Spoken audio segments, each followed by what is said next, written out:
This episode of Literary Treks is brought to you by Audible.com, offering more than 180,000 titles for smartphone, tablet, and desktop. To get a free audiobook of your choice and to help Trek FM at the same time, visit audibletrial.com/trekfm. And also by Enterprise in Space, an international program of the nonprofit National Space Society. Find out how you can help science and education and become a virtual crew member aboard the NSS Enterprise Orbiter by visiting enterpriseinspace.org. And if you want to join the conversation and share your thoughts on this episode, join the Babel Conference, our listeners group on Facebook. Just type BABEL into the Facebook search field. We look forward to seeing you there. Hey everyone, I'm Rod Roddenberry, and you're listening to Trek FM.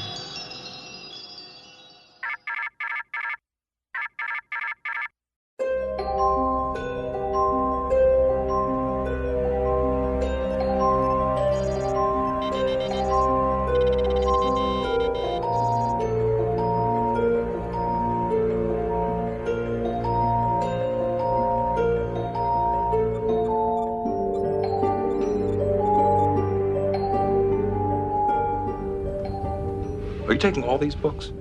I thought I'd take some light reading, in case I got bored. Welcome to episode number 263 of Literary Treks, your official Star Trek books and comics podcast here on the Trek FM network. And I'm Bruce Gibson. I thank you so much for joining us today for this episode. And I want to introduce my co-host, the mighty Dan Gunther. How are you doing, mighty Dan Gunther? I'm doing okay. I don't know how mighty I feel, but I appreciate that. Thank you. Now, do you know why I'm calling you the mighty Dan Gunther? I have an idea. There was a Twitter thread I noticed, a conversation happening that had something to do with that I didn't really chime in on because I didn't know what to think of that. Well, it was one of our favorite Star Trek authors, Keith R.A. DeCandido. He wrote a tweet about one of your reviews of the IKS Gorkin novel Honored Bound that you had posted on your site, and he said it was a very nice review by the mighty Dan Gunther. And I said, well, I should introduce you that way. And he said, you absolutely should do that. So there you go. Well, thank you very much. I don't thank me. Thank Keith. All right. Well, thank you very much, Keith. I appreciate being the mighty Dan Gunther. Well, on today's show, we have our feature that follows up on the last episode where we're going to review the second book of Star Trek Voyager Spirit Walk. And that second book is called Enemy of My Enemy by Christy Golden. And Brandi Jackola is going to join us. Well, at least I hope she does. We'll have to call her or email her and ask to see if she'll join us, since she was on the last episode. So fingers crossed that she'll be available. I'm hoping she's just sitting there at her computer waiting for us. We'll find out. I hope so. I really should have gotten in touch with her sooner, but yeah, that's an oops on our part.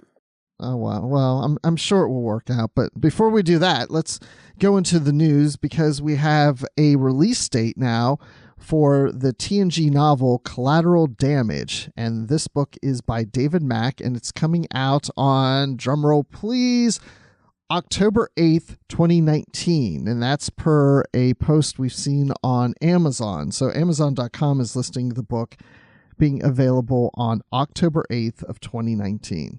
That's 1 week after my birthday, so a little bit of a belated birthday gift for myself there that I'll be sure to pick up. They do also have the blurb on Amazon, I noticed. I don't know if we want to hold that until we get a cover and we'll do those together, or... No, let's go ahead and do the blurb now. I want to know what this is all about. Okay, well, this one sounds exciting. The past returns to haunt Captain Jean-Luc Picard. A crime he thought long buried has been exposed, and he must return to Earth to answer for his role in a conspiracy that some call treason. Meanwhile, the USS Enterprise is sent to apprehend pirates who have stolen vital technology from a fragile Federation colony. But acting Captain Commander Worf discovers that the pirates' motives are not what they seem, and that sometimes standing for justice means defying the law. Oh, yeah. I can't wait because this is a follow-up book from Control. And we've seen Control in the Star Trek Discovery. So, should be interesting. Definitely looking forward to this. And some people have pointed out as well that the new Picard series, if they keep on the schedule that they initially said they wanted to keep on, it will be releasing towards the end of 2019. So this book will be released in the same quarter as the Picard series. So I have to imagine, we know there's coordination between the writers' rooms and the novel writers. There's got to be some kind of little bit of a tie-in of some kind, right? I mean, we can't say that for sure, but there's got to be something, I would think. Well, I can tell you for sure that David Mack is a member of Section 31, and Section 31 actually does exist in our universe. And so he's sneaky, and he's sneaking around the set and the writer's room and stealing their ideas to make this novel.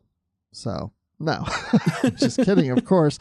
But yeah, I don't know. We'll find out. It is interesting that we're getting this novel at the same time we're getting a new Picard series. So maybe there is some coordination to make sure that there is a bit of a tie-in between the two, that they don't contradict each other too much, so, or not at all. So that will be interesting. We'll have to ask him when he comes on the show. I'm just assuming he'll come on the show, of course. We'll find out about that. Awesome. Well, definitely can't wait for that one. I'm just so excited that we're getting regular Star Trek fiction back, and especially the continuation of those post-Nemesis novels as well. So very, very excited about that. And then we have a new comic to review, which is really great, and it is Star Trek Discovery, and this is the annual for 2019, and it is called Captain Saru. Captain Saru, you ask? Well, he isn't captain of Discovery. Well, he is temporarily acting captain if you look at the last episode of season 1, because Giorgio isn't there anymore, Lorca's not there anymore. And so Saru is temporarily in command. So when this annual starts off, we find out that Saru is on Earth. And that's what threw me off at first, because he's having this dream about blueberries on Discovery. And then he wakes up from the dream, and out his window is the Louvre in Paris. And I thought, wait, what's he doing on Earth? And then we see him and Burnham walking through the museum. And I thought, wait, they don't have a holodeck. Then I realized, oh, this is when they were on Earth prior to going into season 2. Mm-hmm. So what did you think at this point? I'm really into this. That whole opening with Saru's blueberry dream, I thought was really great. I really laughed at that. And right off the bat here, the character voices just seem so bang on. Like, I don't know what exactly it is about, capturing Saru's voice here that just totally sounds like Doug Jones. And then, we get a little bit of Michael Burnham here at the beginning as well. And I'm just totally hearing their voices here. That, I think, combined with the really great artwork, just really drew me into this story immediately. And I actually laughed out loud when Saru is talking to Burnham on the comm, and he says, my apologies, I was enjoying a pleasant dream. And Burnham says, the blueberry one? The very same. Like, there's just these relationships between these characters. Like, just everything is pitch perfect here. I thought I was watching an episode of Discovery. No, I agree with that. And I do think it's funny that he's known for having blueberry dreams. And we saw him eating blueberries on one of the episodes of Discovery. And just to mention that Kirsten Beyer, who works on the series, wrote this with Mike Johnson. So, there's a connection to the series with this comic. And there's also some references to some of the Discovery novels, like Fear Itself is mentioned in here, and also the recent Tilly novel. Mm-hmm. Yeah, the Fear Itself and The Way to the Stars are both referenced, and in kind of an old school thing. And I think we've even brought this up recently about reading comics and stuff, where they used to have the little footnotes that tell you where things are from, and how they've kind of gotten away from that. We get, as seen in the novel Fear Itself by James Swallow, and as seen in The Way to the Stars by Una McCormick. So they're really pushing this kind of cross, this wider universe that they've built here. And that was really cool. I'm loving those footnotes.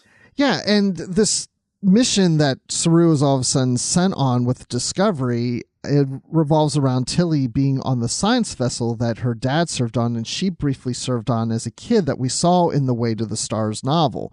And that's the Dorothy Garrett. Mm-hmm. And it is missing. And this is one of those things where I'm always kind of roll my eyes. I've seen this so many times where, well, Discovery's the only ship that's close enough to go and save it. It's like, well, Discovery's on Earth. You can't tell me that's the only starship that's there. It's going through a refit and it's got a skeleton crew. Sounds familiar, doesn't it? Mm-hmm. Seems very familiar. I did kind of chuckle at that as well because, you know, if the series were about the Enterprise, it would be the Enterprise, but it's Star Trek Discovery. So the Discovery is the closest ship. Of course, exactly. You know, they've got to pull the Star Trek tropes. And that was kind of, I have to say, it was funny to see. But I enjoyed the fact that then they had to go on this mission and Saru has to be captain temporarily. And, you know, he does a good job. I mean, you know, it feels like he's maybe ready for command, or at least he's ready to continue being a first officer. But even at one point, Burnham even suggests that, you know, if he does real well, whatever, they'll, you know, probably make him captain of Discovery regardless. And he's like, no, I don't think I'm ready. And I don't think they would put me in that position. And I thought that was interesting that Saru doesn't feel like he's ready to be in command. Yeah. And it's one of those cases where we know how this ends up and we know they're not going to choose him as the captain. So it's interesting that, you know, he does very well on this mission.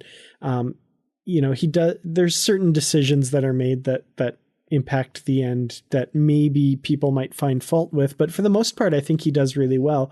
So I kind of agree that, you know, Starfleet had already made up its mind. And even though Admiral Cornwell says, you know, Starfleet's watching on this, we want to see how ready you are for being a captain. I think, like, story-wise, we know that he was never going to be the captain after this, but I agree that Starfleet had already made up its mind. And the other thing about this mission is that the Dorothy Garrett is been taken over by some Orions, and now they want Discovery, and they manipulate their way to get onto Discovery and get the crew off of Discovery onto the Garrett. And it's interesting how then all of a sudden we find out that Saru actually stayed hidden on Discovery, and he's crawling through conduits and such and taking down different Orions that are walking around the ship. And I kind of enjoyed that because I just didn't expect to see that from Saru. Mm-hmm. Yeah, it was a neat aspect to his character, and in a lot of these scenes, all we see is his shadow on the wall as he's kind of stalking these guys and taking them out, you know, just a couple at a time, and crawling through these access crawlways that are not built for the captain's dimensions in mind, as he says. And I like this because it's kind of using his innate abilities, as they've said, as a prey species. So, you know, if you flip that around, he knows really well how to hide and how to blend into his surroundings and, you know, get past people. And this time he uses it to be on the offensive, which is kind of cool. Yeah, I mean, overall, I really like this. I agree with you. The artwork is great by Angel Hernandez, and I just really thought this was a good story. It's an annual, so it's a little longer than a regular issue. And I really like the relationship between Saru and Burnham because it's playing off of that. They are somewhat close and there's a respect between them, but they also acknowledge that it always hasn't been easy. Yeah, I think those little quiet character moments, as much as I love the overall like actiony plot parts, those little quiet moments I think are the best parts of this comic. Especially those conversations between Burnham and Saru. And in this one at the end, they kind of, they start to hint a little bit at this mysterious captain that's waiting for them on Vulcan, which was kind of cool. We don't get a name. We still don't know who this captain was, or even if they'll still be there waiting for Vulcan when Pike's done in season 2, at the end of season 2. But Burnham says Starfleet's mind was already made up. They chose someone with years of experience neither of us have yet. So I'm wondering, who is this captain? I really want to know, but I think don't it's know. April. April. Could be. Yeah, first captain of the NCC 1701, but I don't know. That's my suspicion.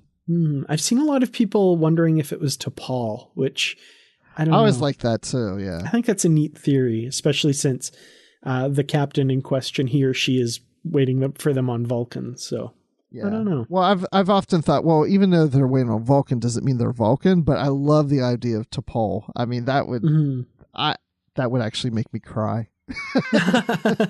Tears of joy. and we still don't know if we'll ever find out about who that captain was or not. Maybe it might be something that's completely dropped, because that was quite a while ago that captain was going to take over. So yeah, I don't expect that captain will be coming onto Discovery on the series, but yeah, I think you're right. We may never find out. So, oh wow, one thing we do know is what people think of our not our last episode, but a previous episode of Literary Treks, where we reviewed the novel Vulcan's Glory, and that episode was called A Gem of a Novel, and this was episode 261. So if we go onto Facebook and look at what people commented about this episode, we have Jim Stoffel say, I liked the novel as well. Well, good. That means that's at least one person that likes it with us. Well, we can add another tick to that column, because Clara Jean Cook says, I actually really enjoyed this book. So far we're a lot of people agreeing with us that this was a really good novel. And Mark Keller says, thanks for the tip.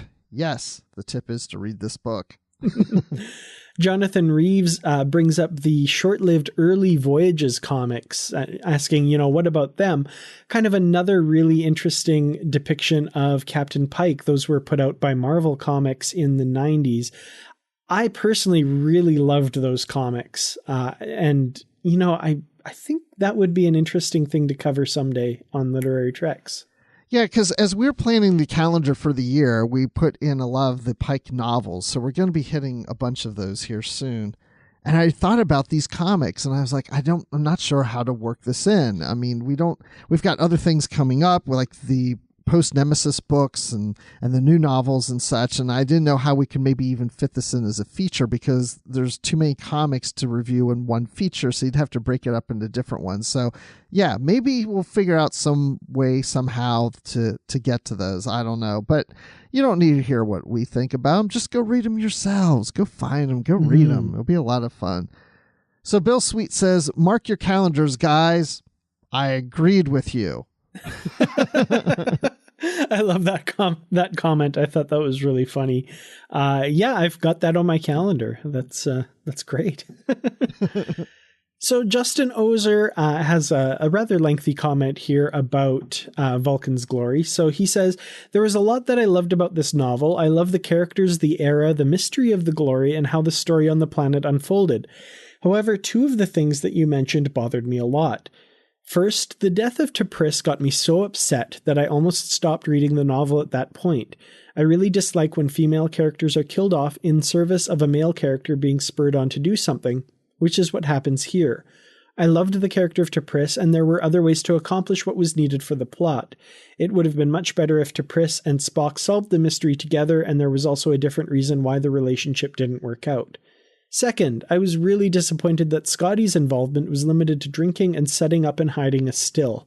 I feel like he should have had some involvement in solving an engineering problem, or otherwise not been included in this novel.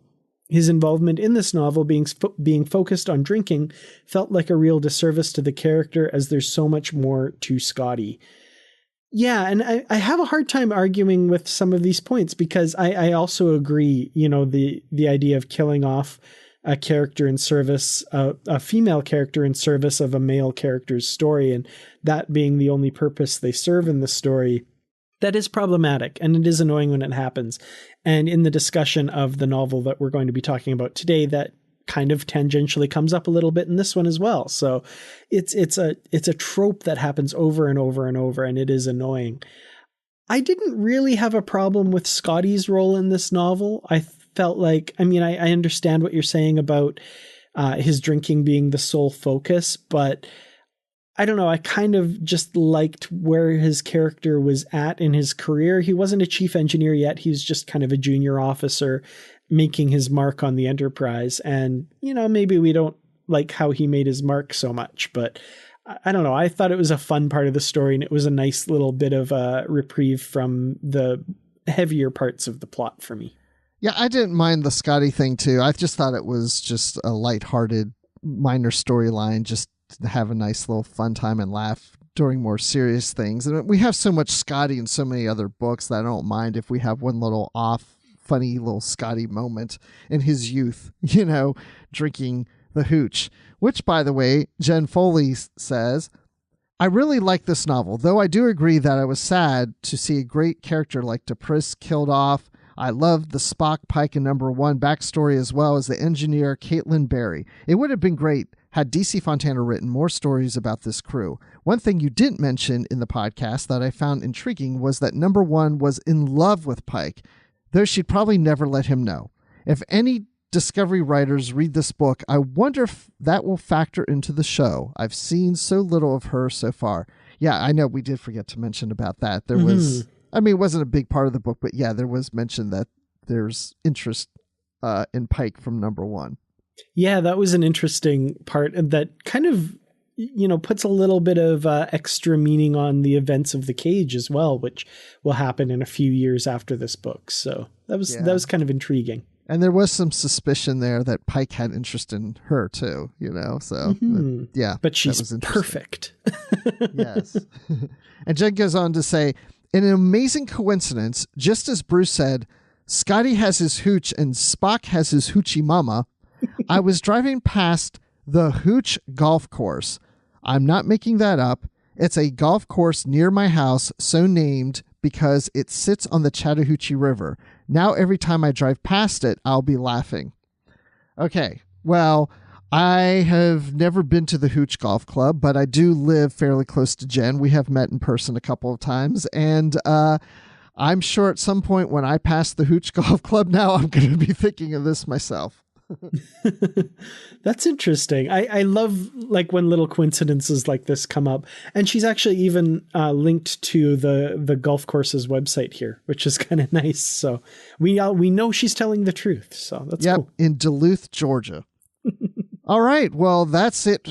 Thank you, everyone who made comments on our post on Facebook, and we'll continue to do this on future episodes as we post them on the Babel Conference.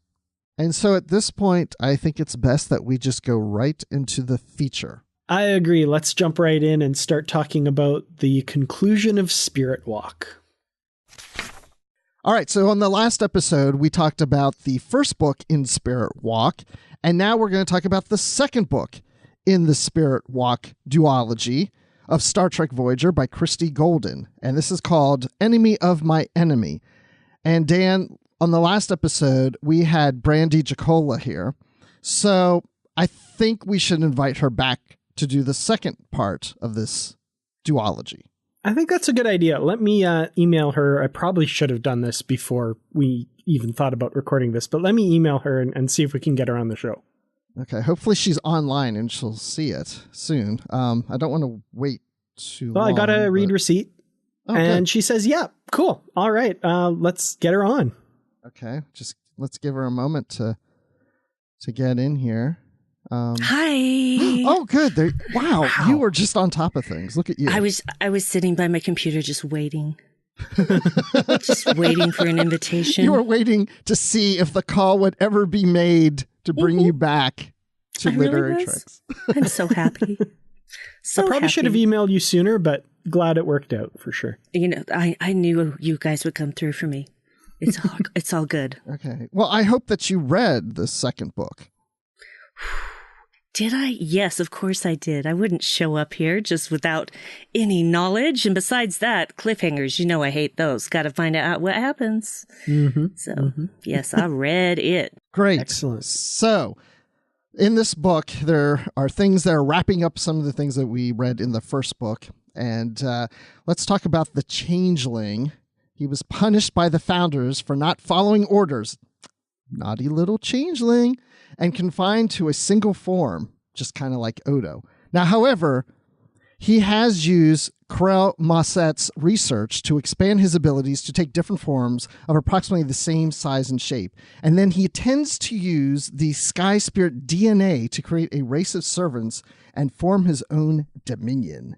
So in the meantime, he changed from being Andrew Ellis, that was the first officer on Voyager. And then, I know, I'm so used to talking about Discovery lately. But I'm here, so it's distracting. That's why. I thought we were live right now. I'm so confused.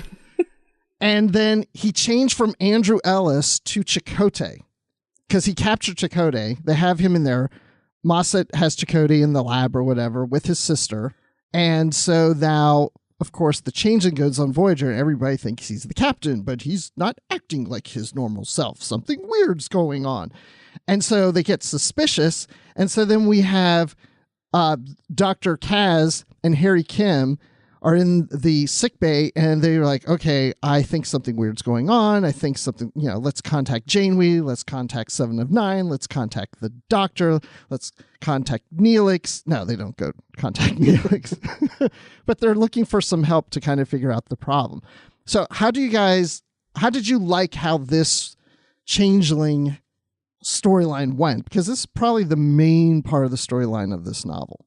Well, I was pretty surprised. So we learn early on that he had replaced Andrew Ellis for something like on the order of 6 years or so, like a good chunk of this guy's Starfleet career.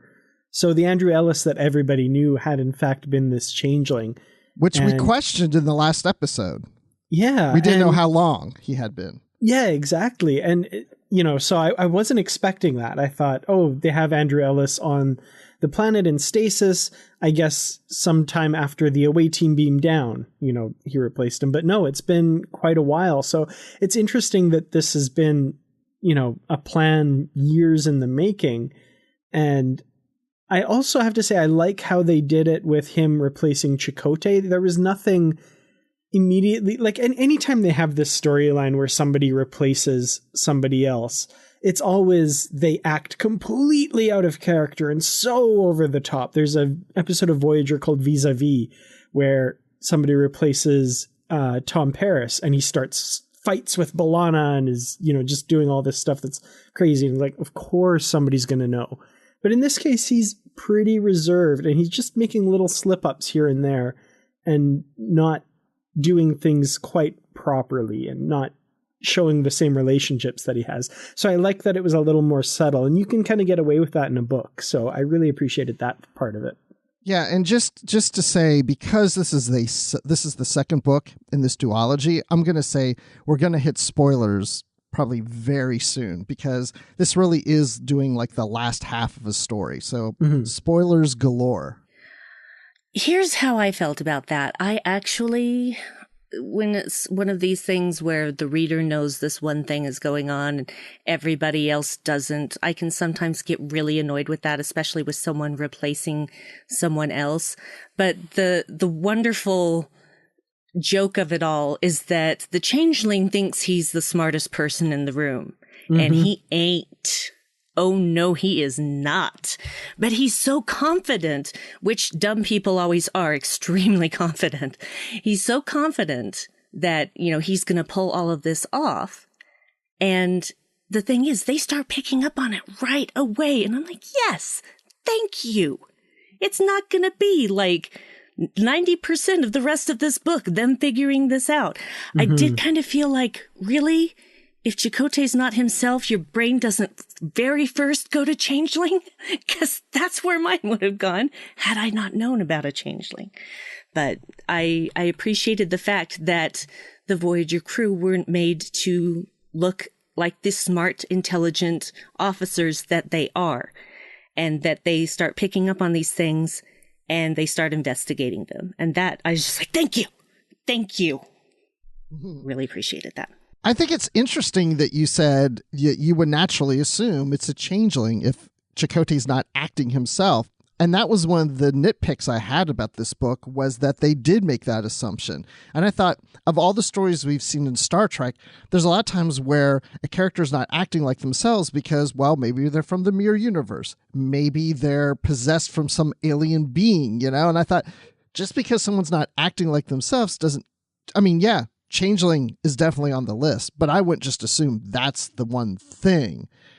But also, we have to think what time frame this is in the context of things going on at that time, where we just got out of the Dominion War, and changelings definitely are on the mind of people. We hadn't had any mirror universe things going on, so they're not probably going to suspect like this is somebody from the mirror universe or something like that. But I did like how Sekaya was on the planet and she is captured. She's in that lab, and the fake Chakotay, the changeling, is up on the ship, and he brings the dead body of Ellis with him.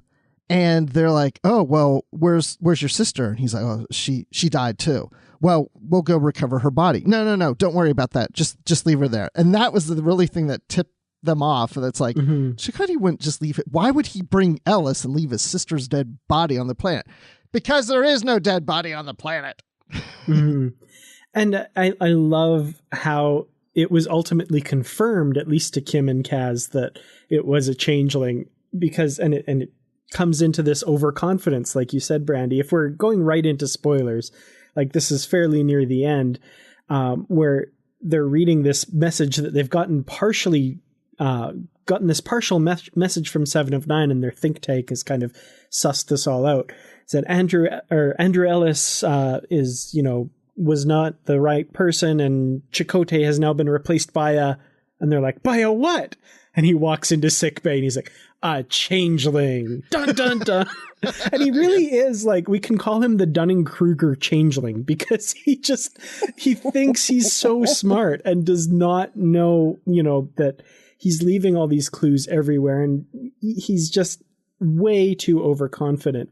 And another aspect of his character that was, put in from time to time is this kind of casual psychopathy almost, where, he's talking to someone and they're just being normal and cheerful or whatever. And in his mind, he's thinking, yeah, when this is all over, I am definitely going to strangle you. Cool. And it's just, that part I found really chilling. Like there's a lot of really interesting parts to this changeling. And yeah, I was surprised by how much that kind of came into his character. I thought that was pretty interesting. Because he has to be Mr. Nicey Nice, because that's what Chakotay would do. And it's like, but I really want to strangle this person. And there's something really scary about having a conversation with somebody that seems totally normal, and they're thinking in that moment of murdering you. Like, there's just something about that's kind of chilling. I don't like that. That's very scary. That's why they're called psychopaths. Exactly, yeah. Yeah. Because they are scary. I'm trying to recall why he wanted Voyager. I don't remember. I don't remember either, because it didn't seem to be a very important thing. I know he wanted to get away and disappear or whatever, but why, if he wanted to establish this particular new dominion, I mean, why not just do it where he was? That didn't really make a whole lot of sense to me. Yeah, because as we mentioned earlier, that he was punished by the Founders. He wasn't part of them anymore. They excluded him because he was doing things like this prior to that. So yeah, so one of the Founders showed up years ago and shot him with like this ray gun thing where he can't change his shape and size, and he's a solid now, and he's in that form of Ellis. But they did that because he was a maverick. He was just doing his own things. He was messing with things on Bajor and other places and whatever. And they said, you're not following our ways. You're not doing what we need you to do. We sent you on a mission and you're doing your own thing. And so now you're a solid. But I can't recall. I mean, I know he was working with Crell Moset to get his powers back of being a changeling. I don't know if they're really powers, but have the ability to do the changing. But I don't really recall why he was on, like, wanting to capture Voyager and get into the Federation and stuff. Yeah, he seemed to be just kind of all over the place because, he initially sets course back with Voyager and then kind of comes to realize when his senior staff is like, no, we need to go back and investigate. He's like, okay, so they turn around and head back to the planet, which seems to almost take longer for them to get back to the planet than it took for them to leave it. I don't know. It seemed like he was really aimless and didn't know what he was doing. Yeah. He was just very indecisive. There was just more exposition on the way back than there was on the way out. That's very probably the case, yeah. He just kind of laid low for a few days or something. Yeah. Nothing happened on this day. You turn the page. So that could possibly happen. So yeah, it's difficult to get a sense of time. How many days or hours or whatever this whole thing takes place, because time doesn't seem to match up. Like, again, like you said, Dan, it seems it took a lot more time getting back than it did to leave. And that's one of those things that kind of bothered me about this book, is that I couldn't really reconcile how these things were happening in this time. Like, how quick the Delta Flyer got there. I mean, I'm just like, okay, I don't understand the time frames here anymore. How long has it been since Janeway said to take the Delta Flyer and go? Was it hours? Was it a day? How far away are they? Yeah, it was just kind of like the next chapter, Paris enters orbit of the planet. I mean, and I guess Voyager's gotten back too. Like, yeah, and with warp drive, I know that you can get places faster, but you still can't get anywhere instantaneously. So I just couldn't, that was one thing I had trouble with, is I couldn't establish what time meant in this part of the novel. Every ship in this novel moved at the speed of plot. Yes, that is the correct answer. Yeah, the timing thing with the Delta Flyer didn't bother me too much, because I thought there was a line that Janeway mentioned to Tom when she sent him off on the Delta Flyer, as if they weren't all that far. Like they were in that same realm sector of space or something. I don't know why. Maybe that's just something I put in myself, but I remember thinking that they were fairly close. Yeah, it's just hard to tell how much time elapsed. I just don't... It seemed like, all of a sudden he's there. Okay, now I know that we have warp capability here, but still, it should have taken what? I mean, how long does it take? How far can you travel at warp 9 in an hour? Someone explain that to me. Someone put that on a chart so that I can explain. Chart it out. Chart it out for me. Somebody out there, I bet, has a chart. I'll bet you money. And when Chakotay and Sekaya are in that lab, I mean, they're captured. The timing thing is something that I was wondering with that. Like, how long were they there? This is something that's always kind of bothered me in a lot of different things. When someone is captured and they're like, you're like they can't just have been strapped to a table for 3 weeks. Like how did they go to the bathroom? Did they just do it on the table? Did somebody feed them? Did somebody give them water? Like, I almost assumed that, it had been more than a few days that they were there. It would have to have been. And so then that's one of those reasonable things that I always wonder too, because Chakotay and Sekaya are human. They do require nutrition to live. And the only thing that I could come up with is, well, maybe he's got him on a liquid diet and put catheters in. That's the only thing I could come up with. And nobody wants to talk about that in a Star Trek novel. So no, but if there's future technology like that, I'd like to know. Or maybe Chakotay didn't need to eat or use a bathroom. He just would project himself into the spirit world of his walk and do it there. And like, they don't mention Chakotay's full beard at the end of the book. Was Crell Moset shaving him, or like what was going on? No, Dan, look, we've never seen Chakotay with a beard. He can't have a beard. Just like Spock. We never saw Spock with a beard. You can't have him with a beard. That's true. If you've never seen it before, it's impossible. Yeah, because we've absolutely covered every single second of these characters' lives already. Mm-hmm. Yeah. So I would say, based on what we're talking about, we find it kind of a weak motivation behind this villain, this changeling. Agree. Yes. Mm-hmm. But then he's kind of a dumb guy, so it's not really surprising. Yeah, I don't even necessarily think the founders punished him necessarily just because he was a maverick and doing things on his own. I think they're like, this guy's dumb and he's going to lose us the war. He's an embarrassment. Yeah. That was the thing. Yeah. He was an embarrassment. Because we only ever see it from his perspective, and what the Vorta tells him when she, fulfills the Founder's will in doing that to him. The Founders aren't going to tell Vorta all their thought processes behind her having to go punish another god. So, I honestly think the Founders were like, well, we can't harm another because no changeling has ever harmed another until Odo.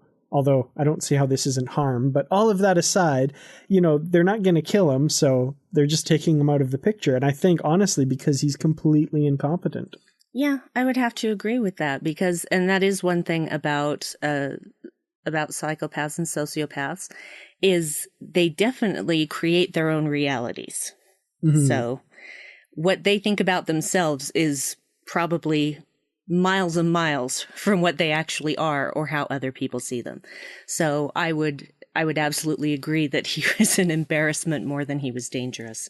But he was dangerous because he was an embarrassment, because they couldn't control the kind of damage he could do just out of stupidity. I thought it was really creepy how he had kept Ellis, the real Ellis, in stasis for such a long period of time, for years, and then he pulls him out of there and just starts stabbing him. Oh, yep. With a scalpel, just to then take him to Voyager and show that he's dead, as the changeling is shaped as Chakotay. And the thing is, it's like you said, he's stupid because it didn't take them long to figure out that this guy didn't die from the wounds of these creatures or whatever on the planet with their fangs and their claws. It's a scalpel. It's a clean cut into his body, several of them. And just telling the doctor, oh, you're too busy to focus on doing an autopsy right now. Don't do that for now. Like, that was just gonna, keep him from doing the autopsy at any point ever. Yeah. Well, there's a million things you could do to I don't know, say it in his will that he required an immediate burial, or I don't know, whatever. Vaporize the body somehow, I don't know. There's just no reason for that to be uncovered, for him to leave it open for being uncovered so easily. Yeah, well, and see, that's the whole reason that he keeps these, I'm going to say, originals alive, is so that at such time that he needs to make an escape, he has a body to produce so that people won't be looking for him. So, which I'm sure he thinks is very smart, but I mean, for heaven's sake, forensic scientists from 20 years ago could tell the difference between a claw mark and a scalpel cut. And the fact that the body looks so much younger, too, which gets pointed out. Yeah. Which that's kind of funny, too, because Dr. Kaz is looking at it like, he actually looks a little better. He looks younger. Wow. Dying has really gone the right way for you. That was the right move. Yeah, he's not the sharpest knife in the drawer, if you'll pardon the expression. We will pardon that expression. Not the sharpest scalpel in the... No, anyway. Scalpel on the tray? I don't know. There we go. So, staying with this character for one more point, he is still out there, right? Yeah. I mean, it almost left it open for his character to return. And since Christy Golden's not writing Voyager books anymore, I seriously doubt we'll see this character come back. But did you like that he's just still out there? Or would you rather have seen this whole thing just being resolved? Because I guess you can tell from my tone of voice, I just wished it was resolved. I wanted closure. I didn't get it. There's nothing I hate more than someone escaping justice. It just enrages me. I'm like, no. This guy pays for what he did. Mm-hmm. But no. And especially this guy, because I don't know what Christy Golden would have had planned in future novels, but he's not a good adversary. This guy is a joke. Mm-hmm. The only thing that lets him do anything is his abilities as a changeling, which were interestingly limited in the book. I kind of liked that they had that limitation on him, but that's literally the only thing about him. He's not interesting. He doesn't have good motivations that, I can kind of, say, oh, that's interesting to chew on. That's a really cool perspective. No, he's just a bumbling idiot who I don't even know what his motivations are at this point. Like, he's gonna create a new dominion to No, he's not. He's like Brenna Covington becoming the new Borg Queen. Well, that's never gonna happen. Like, what's going on with these villains in these books? Yeah, it was not satisfying at all. Well, he's getting better at his abilities because he could only shapeshift into males, and now we see at the end he's a woman. Don't care. Do not care. Mm-hmm. That's about where I'm at. I expected some sort of scene like that, and I'm like, could not care less. And was anybody honestly surprised when she, in quotes, was talking to Janeway? Like 2 sentences in, I was like, oh, this is the Changeling. Yep. Yeah. No, I saw that too. Oh, well. Well, that's it for the Changeling then. We're done with him. See ya. Yeah, too bad we can't incarcerate him. We should write our own fandom book. Yes. Novel. He dies in like the first 3 pages. I'm sorry. He comes to a very stupid end, just like his life.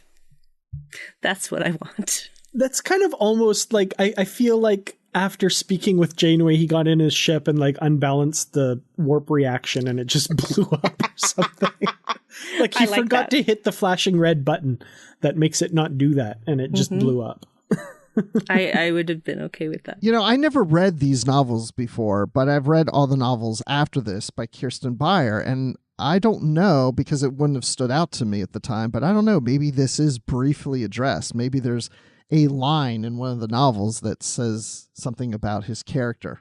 When I read those, I wouldn't have known anything about this character, so it wouldn't have stood out to me.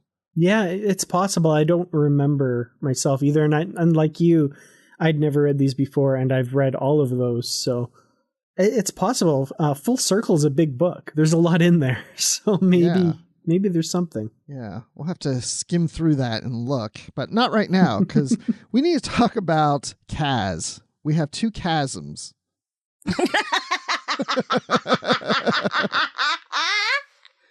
We have, because he's a Trill, right? Yeah. We have... Yeah, for the audience listening, Dan is just shaking his head. We have Jarem, who's the doctor on Voyager, and we have Gradek, who was the previous host of Kaz, and who also was, working with the Maquis, and this is all the stuff we learned in the previous book.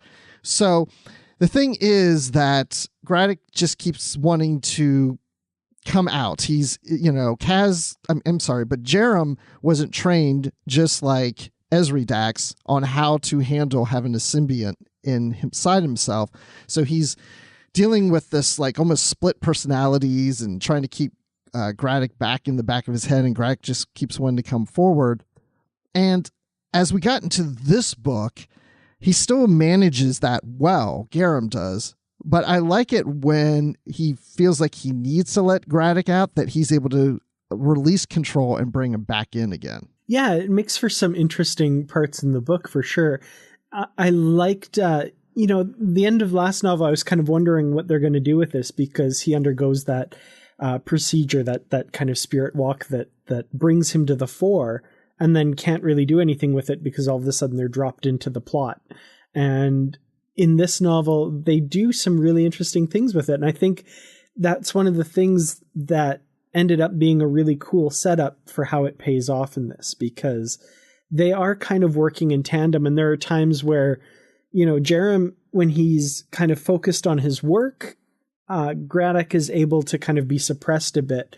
But as soon as something comes up where, it's emotionally triggering for Gradek, or he has some sort of personal stake, one might, if they're using spiritual terms, say unfinished business, Gradek jumps to the fore and is like, oh, I have something I want to do here. I have something I want to say. And Jarem kind of has to judge when to allow that to happen and when to, say, no, I need to finish this work right now. Just give it a few minutes here. And that kind of push and pull is really interesting. Yeah, I really liked that as well. And it seemed Gradek knew, basically, if there was stuff to be done that was doctor stuff. He just he just backed away and melted into the background for a bit because Jarem needed to do his job. And he wasn't willing to hurt other people. You know, his attention was fully focused on Moset. So anything that had to do with that, yeah, he's going to pop out. But, you know, okay, I need to perform surgery now, so please. And it's like, okay, you do your thing. But he was going to have his day. Mm-hmm. I think that was inevitable. And if we're going to go there, I love the way it happened. Loved it. Yes. I was, because Yes. Go there. I never thought for a second that Gradek would kill Moset. I never thought for a second, but I wanted to see what he was going to do. And he did the best thing he possibly could. He held up a mirror to that man and destroyed him. Yeah. And I wasn't expecting that. Like, I was totally expecting okay, now I'm going to slap cuffs on him and make sure he gets right?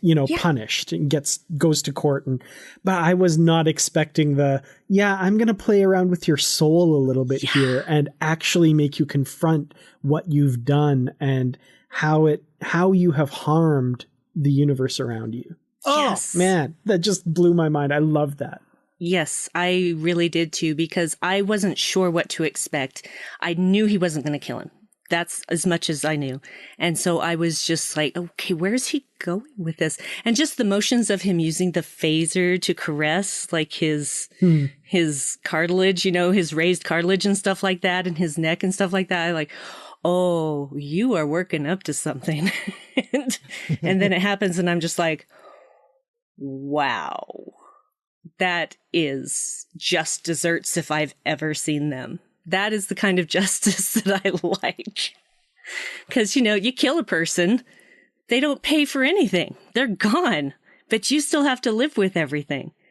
But to take someone like that and show them what they truly are, no better punishment than that. And I kind of flashed back to, and the same thing doesn't happen to Dukat. He never confronts who he is or anything. But just physically, I kind of flashed back to him at the end of the episode, The Sacrifice of Angels, when he's lost Zial. And he's, just sitting kind of rocking in the holding cell. And that's kind of how I pictured Crell Moset here. Just so broken. Yeah. Through a much more satisfying way, but broken. Yeah. Yeah. I have nothing to add to that except I'm glad to hear that you guys felt the same way I did. I mean, I love that scene. It was like, that was the one time I just wanted to get up and cheer. Like when I got to that part and Gradek comes out and he's showing, like you said, the mirror, and I'm like, yes. This pays off to have this character in this book, this whole situation with Kaz building up to that moment. It was totally worth it right there. Absolutely. Definitely. Absolutely. It was my favorite thing in the book. Yeah, I think I can say me too, for sure. Me3. By like a good mile. Yes. So satisfying. Just love it. I can almost forgive the changeling escaping. Almost. Oh yeah, I forgot about that part. Sorry, I brought it up again. So, okay, let's go to this other part here with Chakotay.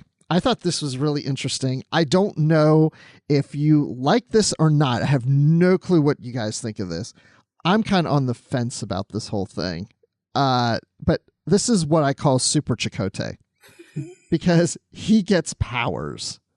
And these are powers he's always had from the episode of Tattoo from Voyager, which we discussed on the last episode. And that's when he met the Sky people and got infused with the Sky Spirit DNA. Well, we come to find out that he's really able to now tap into that. And he's going to use these extraordinary mental powers that he has from tapping into the Sky Spirit DNA within him. Because the Changeling is so powerful, and that's what they say, he's very powerful, this Changeling, that the only way to really defeat him is by using Chakotay's powers to get him. Thoughts? Wait, it gets even better. Well, let me just finish this part. The black jaguar that he sees in his walks actually physically appears in the lab to help save the day. And even our traveler, Wesley Crusher, makes an appearance to Chakotay. They have a relationship now because of having these extraordinary powers. And go. Okay, I'll jump in that here. says it all right there. I had a feeling that this is going to be like this. Well, okay, so when I read the first book and Christy Golden was bringing in all of this stuff, I was like, okay, maybe it won't be as bad as the television show. Maybe she's done a little bit more research into actual Native American, and still obviously at least in that book, she did pay lip service to there being different tribes and different belief systems and not all being one homogeneous group, because that is just such a trope and it drives me nuts. As someone who is, half of my family is from one of those tribes, it just drives me nuts. But with this book, I don't, there's just so many mistakes from the show repeated here that really bug me. And I'm not claiming to be any sort of an expert. So I can't pick apart and say, well, this is not right and this isn't right and this isn't right. But it still just felt very heavy-handed and not informed. And then the other thing, not to pile on, but I don't think this was the intention. I don't think somebody sets out to intend to do this. But once again, Wesley Crusher shows up and tells Chakotay what he has to do and then disappears. And okay, great. We've got the great white savior coming in and telling the native guy how to do what he's supposed to do in this. And I'm just, I know that wasn't the intention. I know it wasn't, it was probably like, oh, this is kind of similar to what happened to Wesley Crusher. Let's bring him in. It'll be a fun little cameo. But man, does it ever just rub me the wrong way and just make me shake my head. Like, Chakotay's just standing around waiting for somebody to come tell him what to do. Okay. That was my rant. Now, I'm a Wesley Crusher fan. I will not apologize for loving Wesley Crusher. Never will apologize for that. But his appearance in this book was jarring. It didn't fit. It didn't feel good.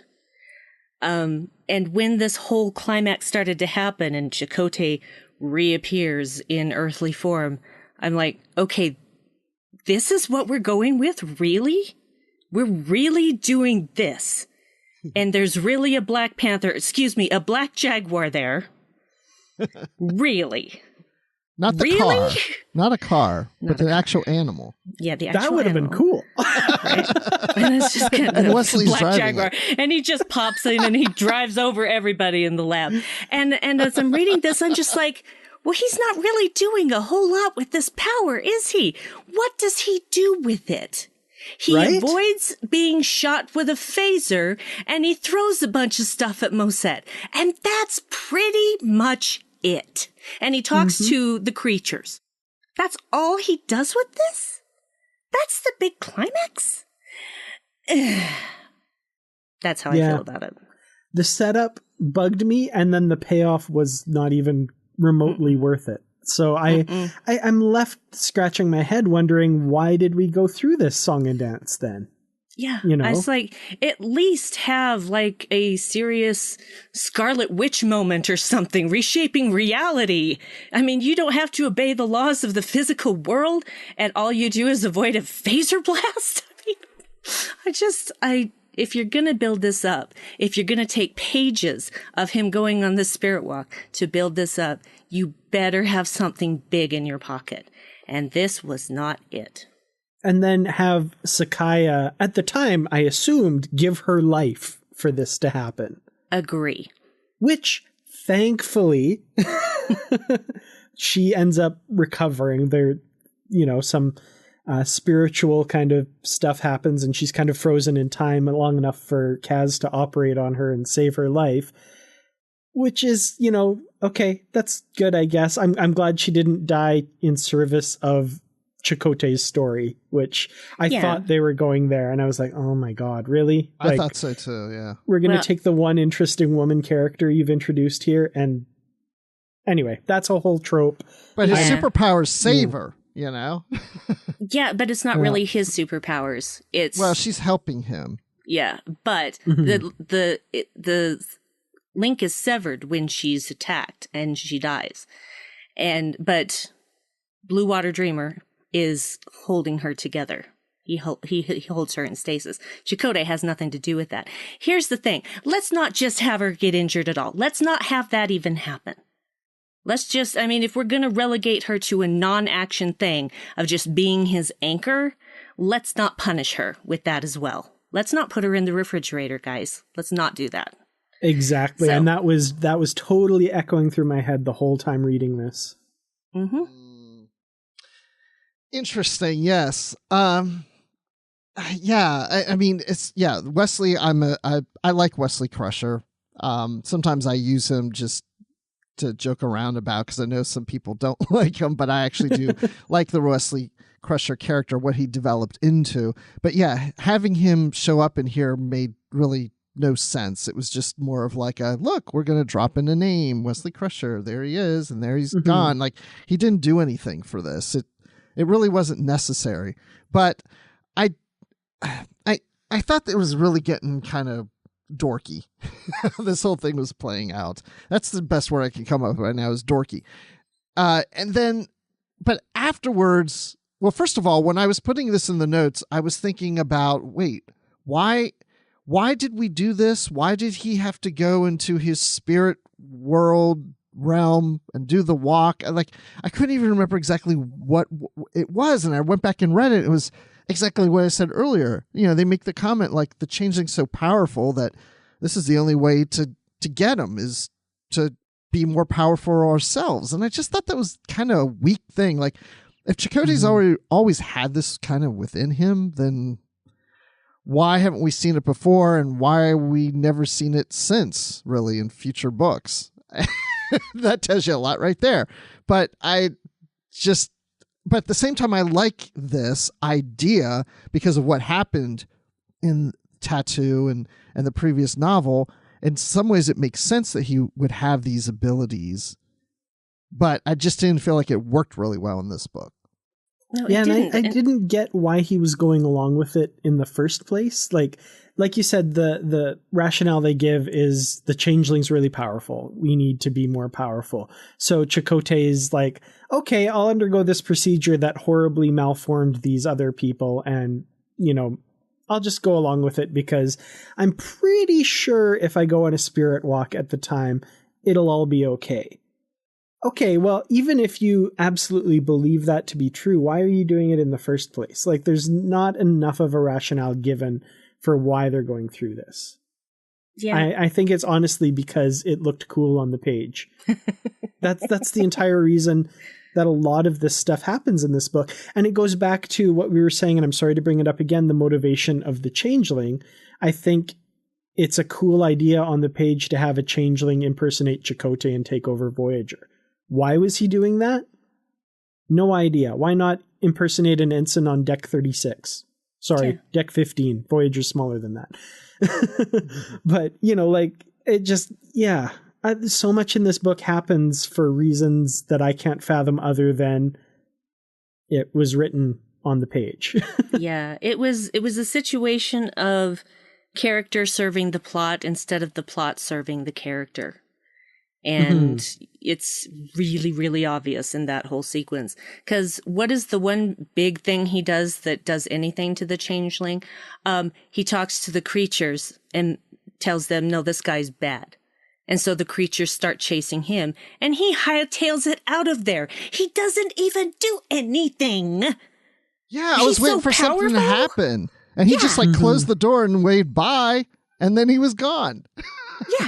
And it's just like, okay, how is this guy so powerful? He's just a big dummy.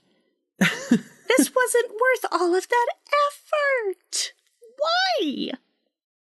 That's what I'm left to wonder for a lot of this book is why? What was the point of any of this? You know, it's I actually I did enjoy reading this book, but the more we talk about it, the more I realize how much I probably don't like it as much as I thought I did.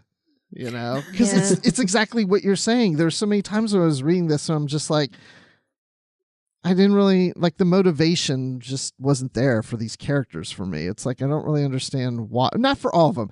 Dr. Kaz is like my favorite in both books, but yes, with Chakotay and the Changeling, just weren't working for me. But I would say that Moset worked for me. I mean, that character worked for me. If he had just been the only person and there was no Changeling, this could have been a much more interesting book. Or make it more heavier on him and less on the Changeling. Exactly, because the Changeling was just a dummy. And, of course, we're not supposed to like him, but I didn't find him interesting either. There was nothing at all interesting about him. He was just your typical, I should be a god sort of person, and he was going to screw over anyone he could in order to get that godhood back. And that's not interesting. That's not, it's not, what's the word I'm looking for here? I know it's in my brain and I can't find it. It's not intriguing. That's not really it. It doesn't. Compelling? Compelling. Thank you. Thank you. It's not compelling in any way. I just didn't care. And the thing is, like, it could be. It could be interesting and compelling if he was halfway competent, Exactly. Like, if this really did become, a head-to-head battle of wits, this Changeling has come up with an incredibly brilliant plan, and we have to somehow overcome it and figure our way out of it. But he just makes it so easy for everyone. And I said earlier, I kind of like that he's not acting crazy, so it's not way over the top. But at the same time, walking into sickbay and saying, I'm a Changeling, wahaha, that's not a good idea. Like, even if you think, well, I'm for sure going to kill these two people right now, we as the readers know he's not. He's Harry Kim. He can only die 3 or 4 times in the series. They're not going to kill him a 5th time. Sorry.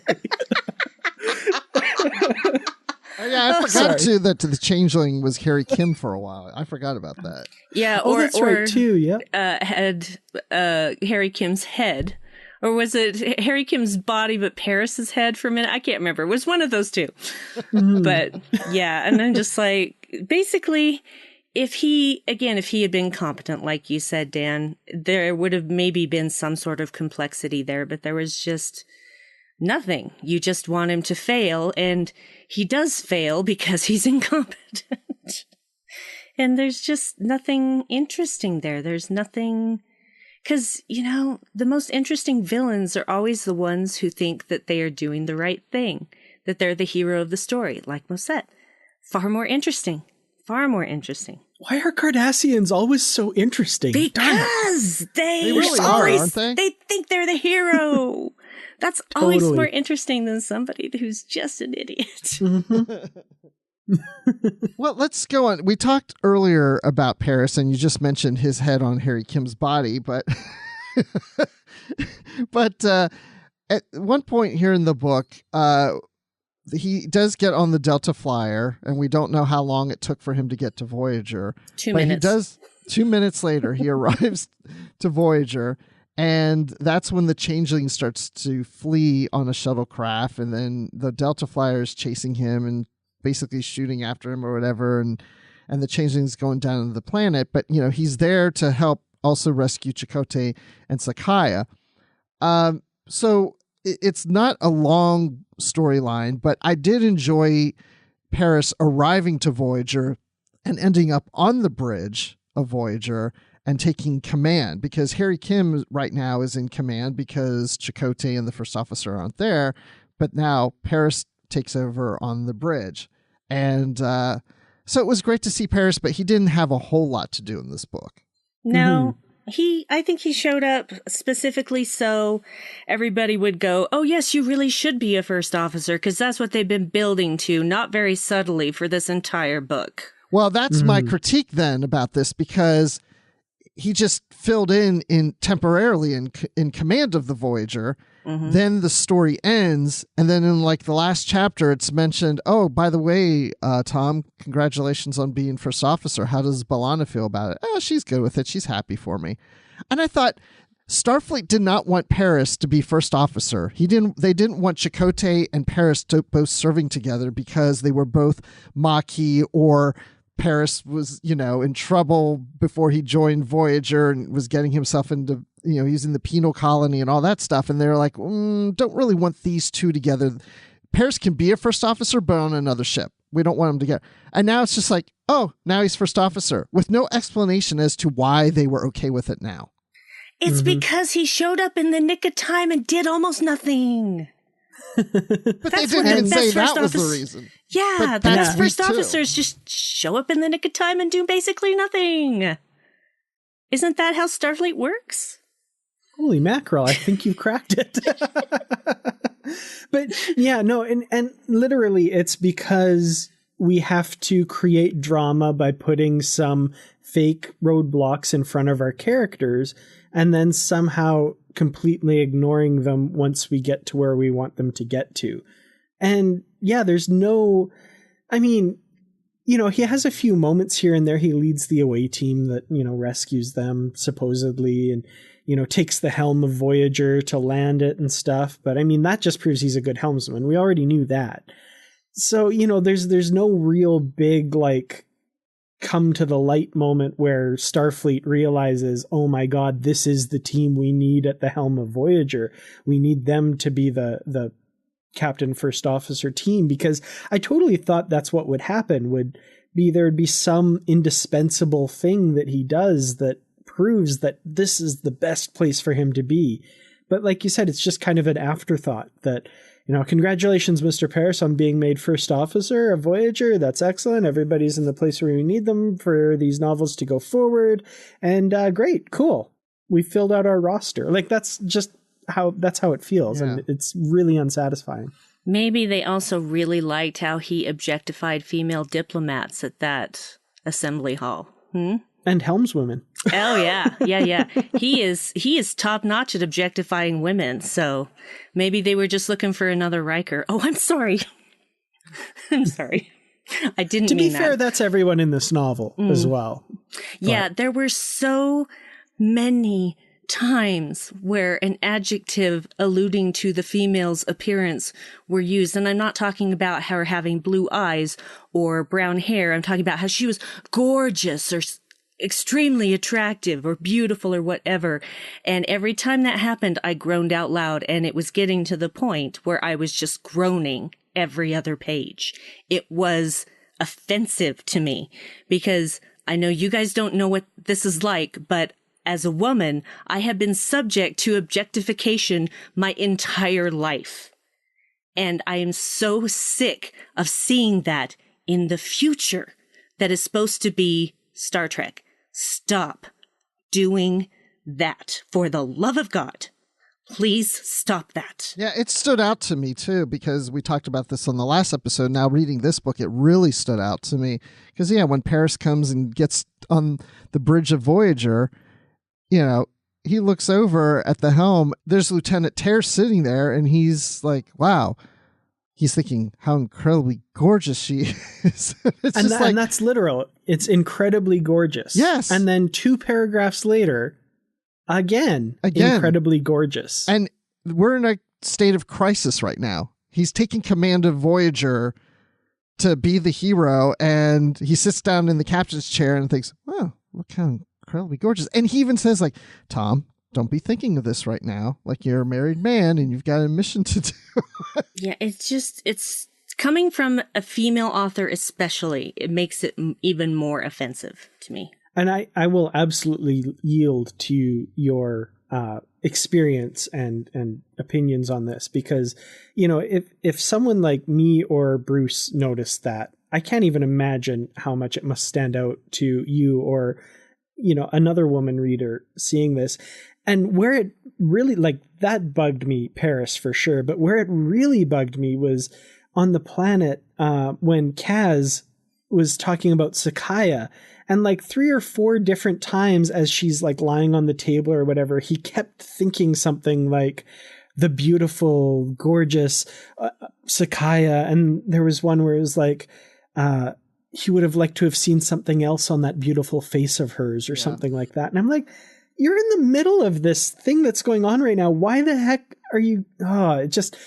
It was so jarring and out of place. And like I said, I can't even imagine how that would feel to someone who's lived their entire life hearing that and seeing that objectification like that. So it doesn't feel good. I can imagine. It really, really doesn't. Yeah. Okay. Yeah. It just, yeah. It really did stand out a lot to me reading it this time for sure. But then briefly there's a small storyline about B'Elanna Torres in here. I don't recall if they ever mentioned her being beautiful or gorgeous in here. I don't recall that at all. But, because she's married. Married women can never be attractive. Assuming that from past experience. Well, I don't know. But anyway, so she's on Boreth doing research in the library as what we saw in the last book. And she's researching the history of the Kuvama. And there's 2 Klingons that walk in the library, and they're more like warriors than scholars. And she gets a note at the end of the book that the Kuvama is in danger. Her baby is in danger. So this is very brief. This is a very small storyline in this book. I think maybe she only appears maybe in 2 or 3 chapters at the most. And yeah, when I wrote this, I was kind of almost being facetious when I wrote this. I said the novel features an incremental advance of the B'Elanna story. She continues to research the history. And about halfway through the book, 2 Klingons walk into the library. At the end of the book, she gets the note. That's pretty much it. Yeah. And I mean, I know this story is continued in the Kirsten Beyer books, and she goes some really interesting ways with it and that sort of thing. But I was really expecting some more advancement in this book, and I was really disappointed that it wasn't there. And it kind of occurred to me in the last few chapters of the book that I was like, wait, we haven't seen B'Elanna in a while. Those 2 Klingons walked in. Is that all that happened? Yeah. I was waiting to see what was going to happen with the Klingons that came in there. Yeah. And I think we're kind of supposed to put 2 and 2 together that, they're actually warriors and they're keeping an eye on her and they're going to make a move or something. And like I said, I kept expecting that to happen, but we get that note that, the kid's in danger, and that's it, which is where we go into the Kirsten Beyer books where she picks up that story. Yeah. I need to start reading those. I need some closure, guys. I need some closure. It's almost like they could have touched on this, since this wasn't part of the overall storyline, that maybe Paris communicates with B'Elanna at some point and she's telling him what's happening. I'm still researching, and that just kind of puts it back to what's going on with her. And then, and maybe she gets off the phone with him. I know they don't use phones, but I'm just saying that she gets off the phone with him, and then that's when she gets that note, and it's almost like a little bit of a cliffhanger. It has nothing to do with the story, but there's a little cliffhanger at the end about B'Elanna that you'll see in the next books. Yeah, but isn't communication with Boreth like a taboo thing? That it has to really be an emergency to get a message going out or coming in? I swear I remember reading that in the book. It could be, because, it is a place of refuge, and I can see somebody being just kind of isolated. It's almost like, monks and that sort of thing, where maybe it doesn't allow it. Like in The Sound of Music, you couldn't just call the Abbey and talk. But anyway, and they did have phones there. True, they did. I think. They did. But I don't know.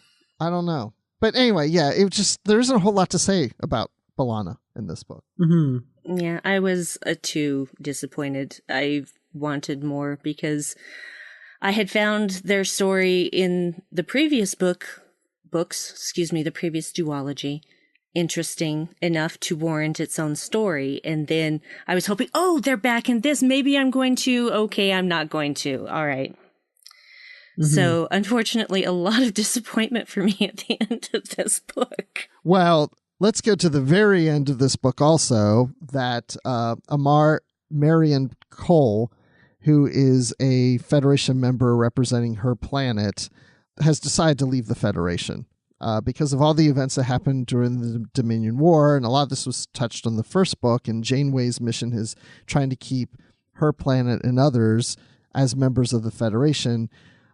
It was kind of interesting seeing how Janeway is too busy to deal with Cole in situations when Amir Cole was ready to talk to Janeway, and Janeway was like, "Oh crap, I'm messing all this up because I have to make this phone call to Paris." See, I like all the phones I have in here, and so, but I mean, to me again, I feel like the thing about this book. This is my overall feeling. I think there's a lot of good things that are being set up, but it's not paying off yet. Like, I like the idea that there's a problem in the Federation that Janeway has to handle where planets are looking to leave the Federation, that they don't feel like the Federation was really there to protect them, or they don't need the Federation. They're having their whole Brexit thing going on right now. And I'd love to see that play out a lot more, and how Janeway is going to handle that and try to keep the Federation intact and keep these member planets as members of the Federation. But we're not getting a whole lot there, but you really could get a lot out of that if you set up a whole book or storyline to that. Yeah, and I think that would be really interesting. It's kind of almost what we get later with the secession crisis with Andor, Yes. and that whole story. I was actually really looking forward to seeing more about that in this book as well, when, Janeway snatches Paris up to go on this super important diplomatic mission. I was looking forward to that playing out as well, but then of course he gets usurped into this other story, and we get just little snippets of what's going on at the conference, which is just mostly being interrupted for her to deal with the Changeling stuff. So yeah, I feel very cheated out of that story as well. Yeah, and it was while reading those scenes that were going on, I was made fully aware that I would be a terrible diplomat. Because I would be the person that's just like, okay, bye. And then thinking, you'll be back. You'll be back when you see what it's really like there without the Federation to help you. Go for it. Go! You ungrateful jerks, go!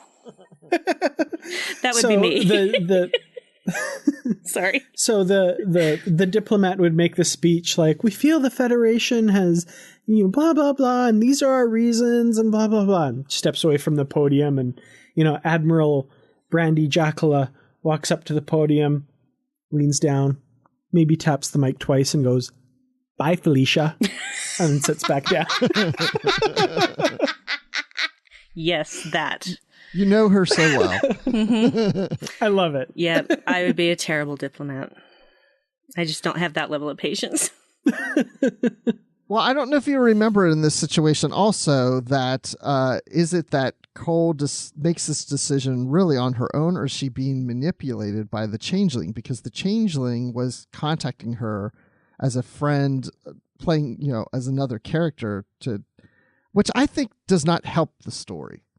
It doesn't. Well, if you, I don't know if you recall the very end of that scene, but I'm pretty sure Cole is dead, because that was the Changeling talking to Janeway as Cole. Oh, that's right. Yes. But prior to that, the Changeling was talking to Cole, right? Yeah. Yeah. So I think he was trying to manipulate stuff, and then finally was just like, F it. Mm-hmm. I'm taking care of this. And, maybe he was just communicating with Janeway from wherever, and Cole is fine somewhere, but I think he's not that dumb. He's killed her. She's gone. Either that, or she's in stasis so that he can produce a body later when he's done being her. With a scalpel. Right, sorry. Mm-hmm. He's going to cut her up with a scalpel, and then he's going to hightail it out of... No, he's going to replace Janeway. He's going to become Janeway, and then, no, let's just not ever have him show up again, please. It'll be revealed it was actually the Changeling as Janeway that gave Picard his orders in Star Trek Nemesis, and... Okay. That works for me, but still don't care. I was just like, I don't want to see this guy ever again. Do not care. Me neither. I don't even really care that he got away. Like, I'm just like, as long as we don't see him again, that's cool. Yeah, and that's kind of how I felt. I was really angry, and then after the book was over, I'm like, oh well, since there aren't any more of these, maybe that's just it, and I don't ever have to feel annoyed by him again. That's awesome. Like, with all due respect to Christy Golden, I know when you say all due respect, what follows is deeply disrespectful usually, but with these two novels, I'm really glad Kirsten Beyer takes over the series, because her books are incredible. And speaking as someone who was not a big fan of Voyager when it was on, it was still Star Trek. It was still better than most television on otherwise, but it's to this day my least favorite Star Trek televised series. Kirsten Beyer does things with those books that make them quite possibly at various times my absolute favorite book series in the Pocketbooks line, which is incredible. Like, that she can do that for someone who does not really enjoy Voyager as much as everything else. So, again, apologies to Christy Golden, but I'm really glad if she has to step aside that what we get later on is so good. Yeah, I've liked a lot of Christy Golden's books. She's written other Voyager books, other Star Trek books, and she went on to write some Star Wars books and I think some other tie-ins. But yeah, this one, I guess this will be our final thoughts. I mean, this one it wasn't that bad. I mean, I feel like maybe it was. I don't know. It didn't feel that bad when I was reading it. I mean, I had some issues with the things that we were talking about, but I was still enjoying reading the book. I think one reason is because they're split into two. They were fast reads. And so it was nice to sit down and just kind of go through it fairly quickly. It felt more like an episode of Voyager. I do agree that the Kirsten Beyer books are not just some of my favorite Star Trek books, but they're also my favorite Voyager stories, if you even counting this TV series. I'd rather read those books than the series. Not that I don't like the series, but the books are just that good that I think it's some of the best Voyager I've ever experienced, read, saw, or whatever. But so yeah, final thoughts, Brandi, on Enemy of My Enemy. There were some really great things in this book, which I have already mentioned, but there were some things that really brought it down for me and lessened my enjoyment of it. And I didn't want to feel that way, but I can't help what I feel. So it's not like I'm choosing to think this way. It's just the way I reacted to this story and the characters, etc. Strangely enough, it does actually make me want to read more Voyager books, because I do want to know what happens with B'Elanna and Tom and the baby, and I want to know what happens with Janeway, and I do care about these characters, and I want to know more. And I want to know if Libby ever gets liberated from being just, the pretty girlfriend, to actually just coming clean and being honest. Because here's the thing. When you keep secrets from the people closest to you, you are not giving them the choice to love you fully. And that's not cool. And it causes problems later. And it destroys relationships. So I'm hoping, against hope, that maybe I'll get to some Voyager novel when that's finally resolved. So, but I felt like this had a lot of potential, but not enough payoff to make it a fully positive experience for me. So what rating would you give it? Well, normally I would probably stay somewhere in the middle, but the objectification just really brought me down. So it's getting 2 out of 5 dropped plot lines. Okay. Drop plot lines. I love that. Dan, what do you think?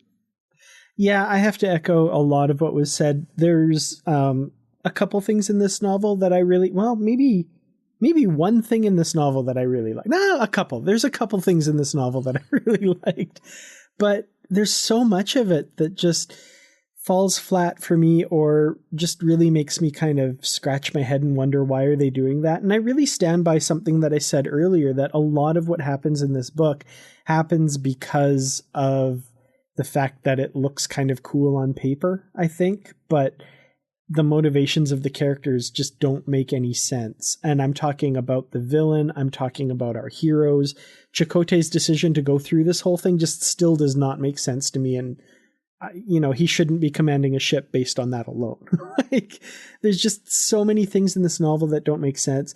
And if you add in a lot of these things, these problems that we had in the first novel that get carried over into this second novel, the fact that we're talking about them here and they get pointed out magnifies them even more. And I don't think that's a bad thing. I think it shines a spotlight on where there are some real fundamental problems in these books. So as much as I hate to, you guys know that I'm a very positive person and I always try and, err on the side of positivity and stuff. But, this doesn't make the 50% mark for me either. And I am going to have to give this one, I'd say 2 out of 5 threatening notes that were probably written on those really cute animals that we learned about in the last book.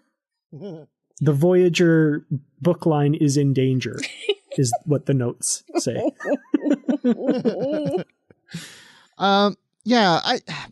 I think for me that when I really examining this book, especially after this conversation, I think this book is playing the long game. I think it's trying to set up things for future novels to try to take Voyager forward into different storylines with these different characters.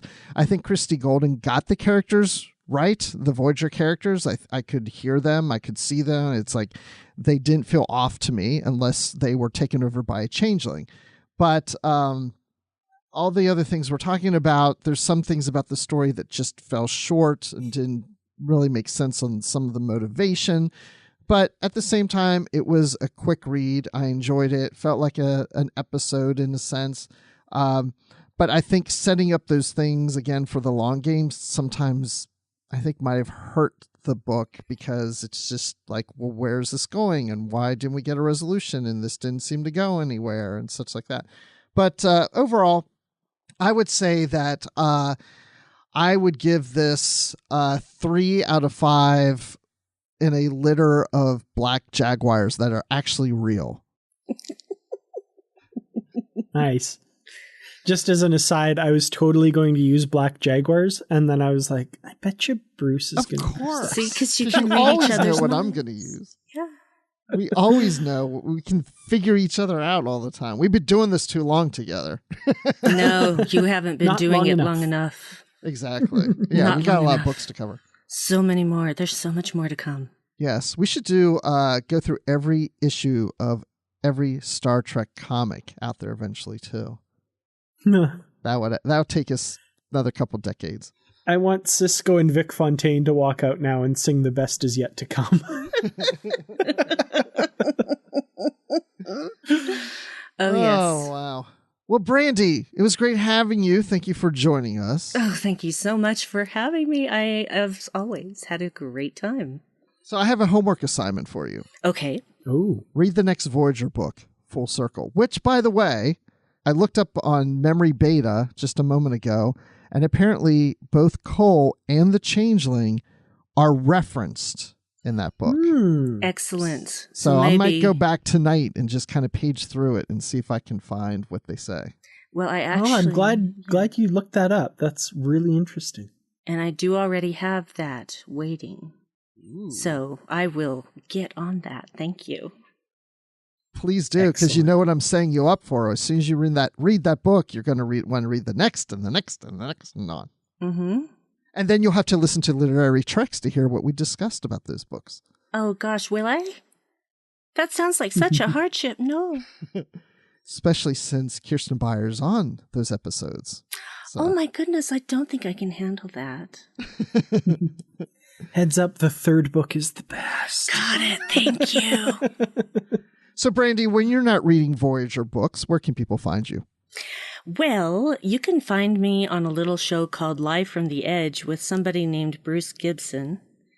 And we broadcast every Friday night after a new episode of Discovery drops on Thursday at 9 p.m. Eastern and 6 p.m. Pacific. And you can join us on YouTube and jump in the chat and chat with us while we are doing that podcast. It's a lot of fun. And you can also find me on the Dark Corner podcast with my wonderful husband, Dave, talking about stuff and things when we feel like it and posting our improv shows when we do them because we can. And there are swears, so please, if you're offended by that, then, you've been warned. And since this is coming out the day before the new Twilight Zone drops, I feel comfortable in saying that I am going to be a part of the Twilight Zone podcast with Tom Elliott, reviewing the new episodes of the 2019 Twilight Zone. And I will be on one of the first episodes of that podcast, which when the time comes, you will be able to find that at the twilightzonepodcast.com or on your favorite podcatcher or online, etc. I've known Tom for 10 years or so, and he makes a really excellent podcast about the Twilight Zone, which I have had the great pleasure of being a guest on a few times. So I'm really excited about this endeavor. You can also find me. I know. Thank you. Yeah, I'm so I hear he excited. makes a really great omelet too. Oh, he totally does. He's a great guy. Love Tom.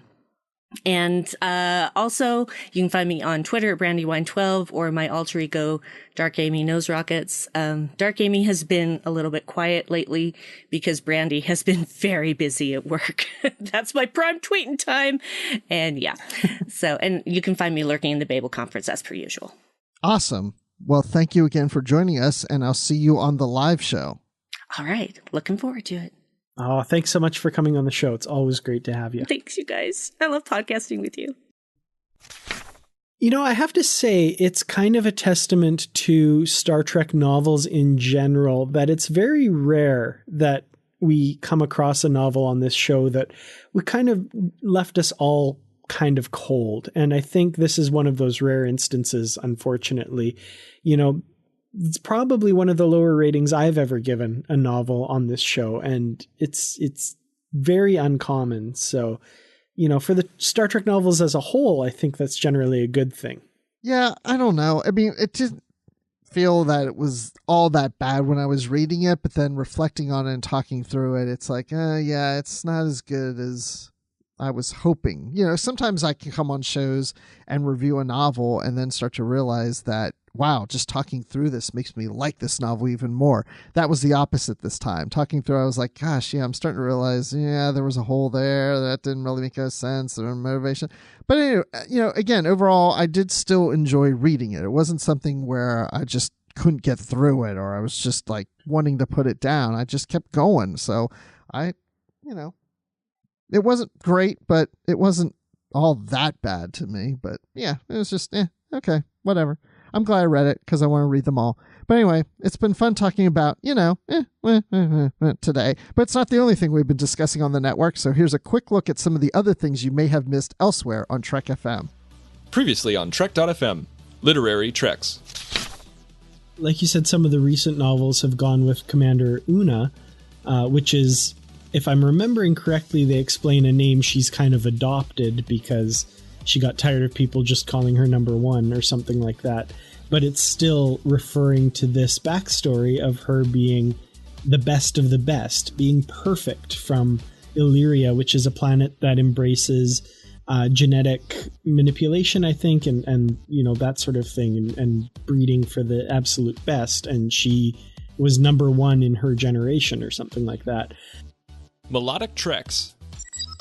But after I watched Star Trek Voyager, and I was aware of the existence of the Mini-Moog Voyager, it didn't take me long to just it would be cool one day, if I could acquire the synth, the first thing I'd do with it is redo the Star Trek Voyager theme with it. Wouldn't that be fun? The Star Trek Voyager theme performed by the Mini-Moog Voyager, right? Warp 5. So I'm going to go to Sleeping Dogs for my next episode here. Now, at this point in Star Trek, I'm really tired of the Klingons, and I was on my original watch of Enterprise, and I still am. I'm really, really tired of the Klingons, so... Did I say the right episode? Sleeping Dogs, I said, right? Yes. You're just looking at me funny here. I'm like, did I say Shadows of Pajama? No, you said Sleeping Dogs. Okay, good. So... The Edge, a Star Trek Discovery podcast. She is with a fake him, but she even says, well, it's you, but it's really only my memory of you. Right. Like, that line is heartbreaking. Yeah. I'm not the sappiest person on the planet by any stretch of the imagination. Anyone who has heard me talk for months on this network knows that. But this is heartbreaking stuff. Yeah. And that's what else is happening on Trek.fm. Check out all these shows and join the conversation about your favorite corner of the Star Trek universe and beyond, and you'll find us wherever you get your podcasts.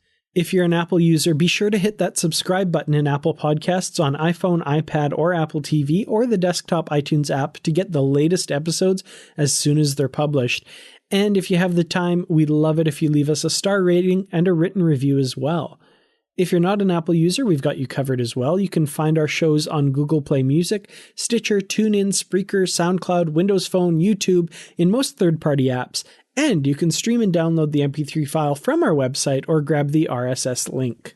If you'd like to help us keep all of our shows coming to you each week, you can become a patron of the network on Patreon. Visit patreon.com/TrekFM. That's patreon.com/TrekFM to get all the details. Perks include early access to episodes, exclusive content, producer credits, and more. Available through our special patrons website, Patron Zone. It requires a great deal of money to produce, host, and distribute these shows each month, so we really appreciate any support you can give us and hope you'll join the team. Again, you'll find all the details at patreon.com/TrekFM. We'd love to hear your thoughts on today's show, and there are many ways for you to do that. The best place to join in the larger conversation is the Babel Conference. That's our listeners group on Facebook. Just type Babel, that's Babel, into the search field on Facebook, and it should come right up. And if you leave a comment on the post for this episode, we will read your comments in an upcoming show. If you'd like to send us an email, you can use the form on our website at trek.fm/contact. Choose to send to a show and select Literary Treks, and that'll come right to us. You can also find the network on Twitter at TrekFM and on Facebook at facebook.com/TrekFM. And in the Goodreads group, you'll find that on Goodreads. And that's where we have a bookshelf with all of our previously covered books as well as what we're currently reading so that you'll know what's coming up for future shows. Plus, there's great conversations happening about the books and comics. So just search for Literary Treks on Goodreads and click Join Group. And we'd like to thank Norman C. Lau, Ken Tripp, Greg Rosier, Brandon Shea Matala, Justin Ozer, and Jeffrey Harlan for their support of the Trek FM network and being associate producers for Literary Treks as well. So, Dan, when you're not seeing Tom Paris's head on Harry Kim's body, where can people find you? You know, it's disturbing. Not as disturbing as it would be like Tom Paris's head on Janeway's body, but still just something's not quite right there. But yeah, when I'm not dealing with that whole weirdness, you can find me on Twitter. I'm at Kertrats, that's Kertrats. You can also find me on YouTube at youtube.com/Kertrats Productions, where I have a channel where I talk mostly about Star Trek, pretty much all about Star Trek Discovery at this point right now. And you can also find me on facebook.com/Kertrats Productions, and of course in the Babel Conference, every once in a while responding to some of your comments about the show and that sort of thing. Now, Bruce, when you're not taking the Delta Flyer across the Alpha Quadrant at the speed of plot, where can we find you? It's just a matter of timing. I just don't know how long that takes. But you can find me on Twitter at Admiral_Rex. That's Admiral with the underline Rex. And as Brandi mentioned, on Live from the Edge, our live show here on the Trek FM network about Discovery. And you can find me on the Star Wars Report, of course, about Star Wars. And if you happen to be going to Star Wars Celebration in Chicago next week, let me know. I'd love to meet you. Or if you see me walking around, if you know what I look like, you know what I sound like, but, just come up and say hi. So I hope to meet some of you there who are Star Wars fans. And of course, you can always find me in the Babel Conference. Well, thanks everyone for listening. And until next time, live long and read on. What do you call that, light reading? To each his own, number one.